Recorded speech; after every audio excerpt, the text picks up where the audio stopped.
একদিকে global super league জেতানো নুরুল হাসান সোহান, সাথে আছেন জাতীয় দলের টি-20 অধিনায়ক লিটন কুমার দাস। দুই আলোচিত ক্রিকেটারের সঙ্গে শেষ মুহূর্তে যোগ দিয়েছেন অভিজ্ঞ মাহমুদুল্লাহ রিয়াদ। তিনজনকে নিয়ে যেন এক প্রকার মধুর সমস্যায় পড়ে গেছে রংপুর রাইডার্স। কাকে রেখে কাকে দায়িত্ব দেবে সেটাই বড় প্রশ্ন। সেখান থেকে রংপুর রাইডার্সের অধিনায়ক হবার দৌড়ে এগিয়ে আছেন কে, সেটাই জানবো রিপোর্ট।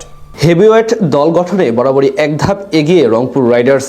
বিপিএলে সবশেষ কয়েক বছরে যে সেরা সেরা নামগুলো এসেছে 22 গজ মাথাতে, তার সিংহভাগই ঠাঁই হয়েছে রাইডার্স ডেরায়, যার ব্যতিক্রম ঘটেনি এবার আসরেও।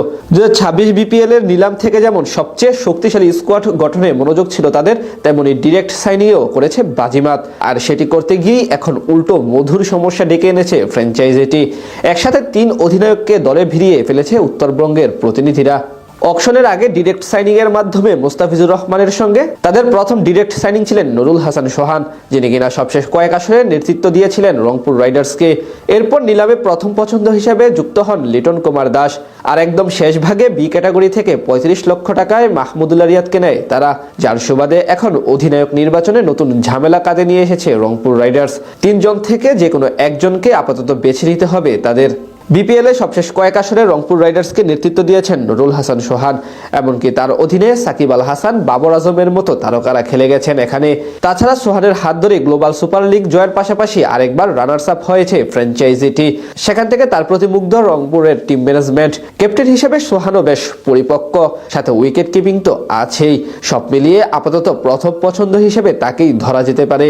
কিন্তু বাস্তবতা বিবেচনায় আনলে বর্তমান জাতীয় দলের টি-20 অধিনায়ক হিসেবে যোগ্য দাবিদার লিটন কুমার দাস, আর এটি বেশ গুরুত্বের সঙ্গে আমলে নিয়েছে টিম ম্যানেজমেন্ট। লিটনের অধীনে জাতীয় দলে খেলেন সোহান, তাছাড়া বেশ পারদর্শিতার সঙ্গে এই দায়িত্ব সামলাচ্ছেন এলকেডি।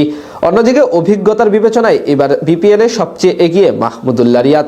তার অধীনে বিশ্বকাপ খেলেছে বাংলাদেশ, দীর্ঘদিন বিপিএলও ক্যাপ্টেন্সি করিয়েছেন তিনি।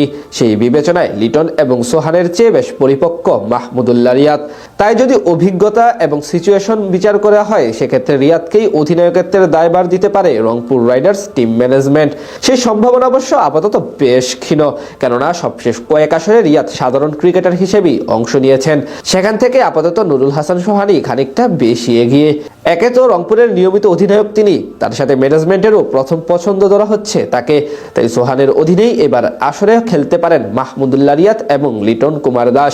যদিও এটি নতুন কিছু নয়, অতীতে এমন বহুবার দেখা গেছে। ইমরুল কায়েস এবং ইয়াসির আলী রাব্বির অধীনে খেলেছেন তামিম ইকবাল, সোহানের নেতৃত্বে সাকিব আল হাসান, এবং কি আইপিএল এ হার্দিক পান্ডিয়ার অধীনে তো রোহিত শর্মাও খেলেন মুম্বাই ইন্ডিয়ান্সে। ফ্র্যাঞ্চাইজি টুর্নামেন্টে এসব একেবারেই স্বাভাবিক বিষয় এবং অহরহ ঘটনা। সেখান থেকে বলা যায় নুরুল হাসান সোহানই বহাল থাকছেন রংপুর রাইডার্সের অধিনায়ক হিসেবে।